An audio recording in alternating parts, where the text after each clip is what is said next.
পুনৰ নমস্কাৰ দিলো সমূহ অসমৰ অংগনবাদী কৰ্মী সহায়িকা বান্ধৱীসকল প্ৰথমতে আপোনালোকক সংগ্ৰামী অভিনন্দন জনাইছো লগতে হঠাতে আমি ফেসবুক লাইভত আহিব লগা হল এইটো কাৰণত যোৱাকালি মন্ত্ৰীৰ কক্ষৰ পৰা আমাক মাতা হৈছিল বিভিন্ন সমস্যাৰ আজিৰ ওপৰত আমিতো হাবুদাবু খাই আছো সেইটো কাৰণত আমিও ততাতয়া কৰি অসম ৰাজ্যিক অংগনবাদী কৰ্মী আৰু সহায়িকা সন্থাৰ এটা সজাতি দলে মন্ত্ৰীৰ কক্ষত আলোচনাত বহিলো আৰু তাত উপস্থিত আছিল মাননীয় আমাৰ ডিপাৰ্টমেন্টৰ মাননীয় সঞ্চালক গৌৰী শংকৰ শৰ্মা ছাৰ আৰু অভিজিত সিনহা ছাৰ উপস্থিত আছিল বাইদেউৰ সৈতে গতিকে তাতে আমাৰ আলোচনা হল এক নম্বৰ আলোচনা হল আমাৰ যি একত্ৰীকৰণ কৰা কৰ্মী আৰু সহায়িকা সকলৰ মানে সেৱাত কিবা বিজুতি ঘটা বুলি মানে উৰা বাতৰি উলা বুলি কম নে কিয়ে কম এইটোত মানে আমিও বেয়া পাইছিলো যে যদি এইটো হয় তেতিয়া হলে বৰ বেয়া হ'ব সেইটো কাৰণত বাইদেউৰ লগত প্ৰথমতে আলোচনা হল যে এইটো কি ব্যৱস্থাত আছে একত্ৰীকৰণ কৰা কৰ্মী সহায়িকা সকলে সেৱা কৰে অলপতে টিভি যোগে কৈছে যে 50% দিয়া হ'ব আৰু কিন্তু গ্ৰেজুৱেচন থাকিব লাগিব বুলি ঘোষণা কৰিছিল তো এইটো ক্ষেত্ৰত আমি মানে অসম ৰাজ্যিকৰ নেতৃবৃন্দই অলপ ইতস্ত বোধ কৰিছো এইটো কাৰণতে আমাক 2016 চনত যেটো সুপাৰভাইজাৰ নিযুক্তি হল তাতে মেট্ৰিকুলেট ছোৱালীয়ে 10 বছৰ অৰ্হতাত সুপাৰভাইজাৰ হৈছিল কিন্তু এইবাৰ আৰু কিয় মানে গ্ৰেজুৱেচন কমপ্লিট হ'ব লাগে বুলি প্ৰশ্ন কৰা তেখেতসকলে কৈছে যে এইটো কেন্দ্ৰৰ নিৰ্দেশনা আৰু কেন্দ্ৰৰ নিৰ্দেশনা আমি নুই কৰিব নোৱাৰো হেতুৱে থাকিব বুলি ক'লে তথাপিও আজি মন্ত্ৰী মহোদয় মানে ডাইৰেক্টৰক কৈছে আমাৰ সঞ্চালক মহোদয়ক যে কিছুমান সৰু সুৰা কথা লৈ এওঁলোকে তাতে আহিব নালাগে আপুনি অন্তত মাহত এওঁলোকক এবাৰ মাতি দিব এইটো কাৰণত আমি অলপ আমাৰ ভাল লাগিল যে নহওক আৰু এটা ডাঙৰ কথা আলোচনা হল সেইটো শেষৰ আলোচনাটো হল মাননী বৃদ্ধিৰ ওপৰত মানে আমাৰ ফালৰ পৰা বাইদেউলৈ প্ৰশ্ন নিক্ষেপ কৰা হল যে মাননী আমাৰ কেতিয়া বৃদ্ধিৰ ঘোষণা কৰিব আৰু কিমান কৰিব তেতিয়া বাইদেউয়ে কৈছে যে অইনক যিমান দিছে চৰকাৰে তাতকৈ আপোনালোকক অলপ হলেও বেছি দিব আৰু অহা অক্টোবৰ মাহৰ 2 তাৰিখে ঘোষণা হ'ব ইতিমধ্যে আমাৰ 50 বছৰ হ'ব গতিকে 50 বছৰীয়া হয়তো আইসিডিএছৰ জন্ম দিৱসৰ দিনাখনে এইটো ঘোষণা কৰিব গতিকে একেবাৰে আলোচনা বেয়া হোৱা নাই তাৰোপৰি বিভিন্ন সমস্যা অংগনবাদী কৰ্মী সহায়িকাৰ আছে এই সমস্যা সমাধানৰ কাৰণে আমাৰ অসম ৰাজ্যিক অংগনবাদী কৰ্মী আৰু সহায়িকা সন্থাই যত পৰনাস্তি চেষ্টা কৰি আছে সমস্যা সমাধানৰ কাৰণে লগতে 9 জুলাইত যে দেশজোৰা আমাৰ কাৰ্যসূচী এটা ৰখা হৈছে মই বিনম্ৰতাৰে অনুৰোধ জনাইছো অসমৰ সকলো প্ৰান্তৰ কৰ্মী সহায়িকা বান্ধৱীয়ে আমাৰো দাবী আছে এই দেশজোৰা কাৰ্যসূচীত সকলোৱে যাতে দলে বলে আহি কিনে মানে আমাৰ এই কাৰ্যসূচীটো সফল হোৱাত সহায় কৰে মই এইখিনিকে অনুৰোধ ৰাখিছো লগতে মোৰ লগত আমাৰ ৰাজ্যিক সংগঠনৰ সম্পাদিকা আছে তেওঁ দুখাৰমান ক'ব ধন্যবাদ নমস্কাৰ আমি অসম ৰাজ্যিক অংগনবাদী কৰ্মী সহায়িকাই পুনৰবাৰ ফেসবুক মাধ্যমেৰে সমূহ অংগনবাদী কৰ্মী সহায়িকালৈ বাৰ্তা লৈ আহিছো আমি সংগ্ৰামী অভিনন্দন জনাইছো আমি দীৰ্ঘদিনীয়া দাবীৰ ফলত আজি সন্মানীয় মহিলা আৰু শিশু কল্যাণ মন্ত্ৰী অজন্তা নেওগ বাইদেউৰ লগত আমি আজি 11 জনীয়া বিষয়ববীয়া গ্ৰুপে আলোচনাত মিলিত হৈছো আলোচনা আছিল আমাৰ বিভিন্ন সমস্যাৰ ওপৰত বিশেষকৈ যি কেন্দ্ৰবিলাক একত্ৰীকৰণৰ ফলত হোৱা সমস্যা হৈ আছে আমাৰ বান্ধৱীসকলে ভুক্তভোগী হৈ আছে সেই সমস্যা কথা আমি যোৱা 3 তাৰিখে আমাৰ সঞ্চালক মহোদয়ক জনাব গৈছিলো সঞ্চালক মহোদয়ে ক'লে যে মন্ত্ৰী মহোদয় আপোনালোকে লগ ধৰক জনাওক সেই সূত্ৰে আমি যোৱা 9 জুনত আমি এখন আবেদন পত্ৰ দিয়া হৈছিল সেই আবেদন পত্ৰ সেইদিনা আমি লগ পোৱা নাই সন্মানীয় মন্ত্ৰী মহোদয়ক আমি তেখেতৰ লগত সাক্ষাৎ কৰাৰ কাৰণে এখন আবেদনো আমি দি আহিছিলো তাৰ ভিত্তিত আজি তেখেতসকলে আমাক মাতিছে আলোচনাত আমি 11 জনে মিলিত হৈছো একত্ৰীকৰণৰ বিষয়ে প্ৰথম আমি আলোচনাত আনিছো এই একত্ৰীকৰণৰ ফলত যি সমস্যা হৈছে আমি সমগ্ৰ অসমৰ 33খন জিলাৰে আমি তেখেতসকলক অৱগত কৰিছো আৰু এই সমস্যা অতি সোনকালে সমাধান কৰাৰ কাৰণে আমি তেখেতসকলক জনাইছো আৰু তেখেতসকলে কৈছে যে নিৰ্দিষ্টকে কোন জিলাত কোন প্ৰকল্পৰ কোন কেন্দ্ৰত আপোনালোকৰ এই সমস্যা হৈছে আপোনালোকৰ ফালৰ পৰা এটা তথ্য দিয়াৰ কথা কৈছে গতিকে আমি আহ্বান জনাইছো অংগনবাদী কৰ্মী সহায়িকা বান্ধৱীসকল জিলাৰ নেতৃবৃন্দ আপোনালোকে যাতে এই একত্ৰীকৰণৰ ফলত হোৱা কেন্দ্ৰত সমস্যাটো যাতে লিখিত আমাক দিয়ে আমি অতি সোনকালে আমাৰ সন্মানীয় অজন্তা বাইদেউক আমি দিব পাৰো লগতে সহায়িকাৰ আপগ্ৰেডৰ ক্ষেত্ৰত বয়সৰ সীমা উঠাই দিম বুলি তেখেতসকলে 2017 চনৰ পৰা গাই আছে কিন্তু সেই নিৰ্দেশনাটো নিদিয়াৰ ফলত একাংশ বান্ধৱী আজি বঞ্চিত হ'ব লগা হৈছে সেই নিৰ্দেশনাও আমি অতি সোনকালে দিয়াৰ ব্যৱস্থা কৰক বুলি আমি কৈছো লগতে আমাৰ 50% মুখ্য সেৱিকা পদত নিযুক্তিৰ ক্ষেত্ৰত অতি সোনকালে পৰীক্ষা পাতি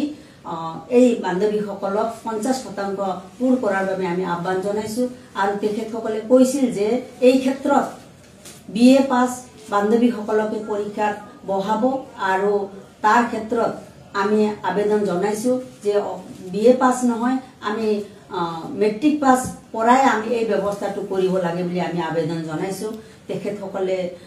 এই ক্ষেত্ৰত কৈছে যে এইটো কেন্দ্ৰীয় চৰকাৰৰ দাবী কেন্দ্ৰীয় চৰকাৰৰ সাৰ্কুলাৰ গতিকে আমাৰ কৰিব লগা একো নাই বুলি জনাইছে তেখেতসকলে কিন্তু আমি বিশেষভাৱে অনুৰোধ কৰিছো মন্ত্ৰী মহোদয় এই ক্ষেত্ৰত যাতে অসমৰ পৰা আমি যি ধৰণে বিচাৰিছো এটা ৰিপৰ্ট যাতে কেন্দ্ৰীয় চৰকাৰক দিব বুলি আমি অনুৰোধ কৰিছো লগতে মিনি কৰ্মীৰ যি পূৰ্ণাংগ কেন্দ্ৰৰ কৰ্মীৰ যি নিৰ্দেশনা ওলাইছে আমাৰ বহু বান্ধৱীসকলে ইতিমধ্যে কৰ্মীৰ কাম কৰি আছে কিন্তু তেখেতসকলক আজিলৈকে মাননি পোৱা নাই মাননি বৃদ্ধিৰ অৰ্ডাৰটো অতি সোনকালে দিয়ক আৰু তেওঁলোকক কৰ্মীৰ সমানেই মাননি দিয়াৰ ব্যৱস্থা কৰক বুলি আমি জনাইছো লগতে আমি শেষত কৈছো যে মাননি বৃদ্ধিৰ সংক্ৰান্তত আমি অসম ৰাজ্যিক অংগনবাদী সংগঠনে যি প্ৰস্তাৱ আমি উত্থাপন কৰি দাখিল কৰিছিলো আৰু বিগত সময়ত আমাৰ সঞ্চালক মহোদয় যি প্ৰস্তাৱ দিছিল মাননি বৃদ্ধিৰ সেই প্ৰস্তাৱ যাতে কাৰ্যকৰী কৰাৰ ক্ষেত্ৰত উদ্যোগ কিমানখিনি আগবাঢ়িছে এই প্ৰশ্ন কৰিছিলো আমি তেখেতে জনাইছে যে আপোনালোকৰ এই কথাটো অহা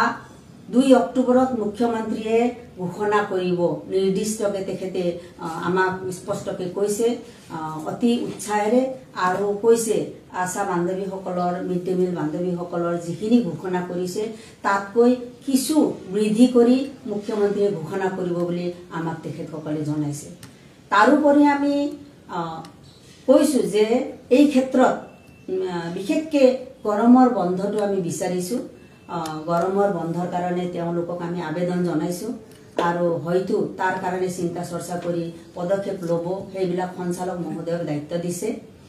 আৰু আমি এটা কথা কৈছো তেখেতসকলে আলোচনাতে কৈছে যে আপোনালোকৰ কাৰণে মুখ্যমন্ত্ৰীয়ে এককালীন সাহায্য দিয়াৰ উপৰিও আৰু বিশেষকে এককালীন পুনৰ যে কৰ্মী 1000 10,000 সহায়িকাক 15,000 টকা দিয়া হ'ব বুলি কৰ্মী 15,000 টকা ক্ষমা কৰিব কৰ্মী 15,000 টকা সহায়িকাক 10,000 টকা দিয়াৰ ঘোষণা কৰিছে সেইটো ব্যৱস্থা কৰিম বুলি তেখেতসকলে জনাইছে নিশ্চয় সেইটো ব্যৱস্থা কৰিলেতো ভালে হ'ব আমি ভাল পাইছো আমি কিন্তু আমাৰ ফালৰ পৰা এটা কথা জনাইছো যে আজি এককালীন সাহায্য দিছে এককালীন সাহায্যটো হয়তো 4 লাখ টকা 2 লাখ টকা হয়তো এসময়ত শেষ হ'ব তাৰ কাৰণে আমাক যাতে তেখেতসকলে বীমা আয়ুষ্মান ভাৰত কাৰ্ডৰ কথা উত্থাপন কৰিছিল আলোচনাত আনিছিল আমি কৈছো যাতে আমাৰ অংগনবাদী কৰ্মী সহায়িকা সকলে যাতে মাহত 2000 হওক বা 1000 হওক নিশ্চিতভাৱে অৱসৰ লোৱাৰ পিছত জীয়াই থকালৈ তেওঁলোকক মাহে মাহে এই পেনশনৰ নিচিনাই পোৱাৰ কাৰণে ব্যৱস্থা কৰক বুলি এটা আমি আবেদন জনাইছো লগতে আমি কৈছো বীমা যি কৈ আছে আপোনালোকে এই ক্ষেত্ৰত আমাক যাতে আমি এককালীন সাহায্যৰ লগতে আমাক ESI সুবিধা যাতে কৰি দিয়ে এই ক্ষেত্ৰত আপোনালোকে বিবেচনা কৰি আমাৰ কথাটো চিন্তা কৰিব বুলি আমি জনাইছোঁ। ESIৰ ক্ষেত্ৰত কৰ্মচাৰীসকলে পায়, কিন্তু আমি কৰ্ম কৰিছোঁ, স্বেচ্ছাসেৱী হ'ব পাৰোঁ, কৰ্ম কৰিছোঁ, ESIৰ সুবিধা দি আমাক যাতে কৃতাৰ্থ কৰে বুলি আমি তেখেতসকলক কোৱা হৈছে। আজি আলোচনা ভালে হৈছে, নিশ্চয় আগন্তুক সময়তো হ'ব। আৰু আমাৰ সন্মানীয় মহোদয়ে কৈছে যে মাহে মাহে এখেতসকলৰ সমস্যাক লৈ যাতে আলোচনা কৰি এখেতসকলৰ সাধাৰণ সমস্যাবিলাক যাতে সঞ্চালক মহোদয় তাতে সমাধান কৰি দি এই আঁচনিখন জীয়াই ৰখাৰ কাৰণে, এই আঁচনিখন সুফল হৈ আগবাঢ়ি থাকিব, তাৰ কাৰণে তেখেতে আবেদন জনাইছে বা পৰামৰ্শ দিছে। আমিও সেই কথা কৈছোঁ। গতিকে সমূহ বান্ধৱীসকলকে আজিৰ আলোচনাৰ কথাটো আমি উত্থাপন কৰিলোঁ, কিন্তু আমি বিচাৰিছোঁ যে অংগনবাদী কৰ্মী সহায়িকাক নিয়মীয়া কৰ্মচাৰী স্বীকৃতি দিয়া, মাননিৰ সলনি মজুৰি দিয়া, ন্যূনতম মজুৰি 21,000 টকা ধাৰ্য কৰা, সামাজিক সুৰক্ষা প্ৰদান কৰা, কেন্দ্ৰীয় বাজেট বৃদ্ধি কৰা। এই ক্ষেত্ৰত এইটো কেন্দ্ৰীয় চৰকাৰে কৰিব। গতিকে অহা 9 তাৰিখৰ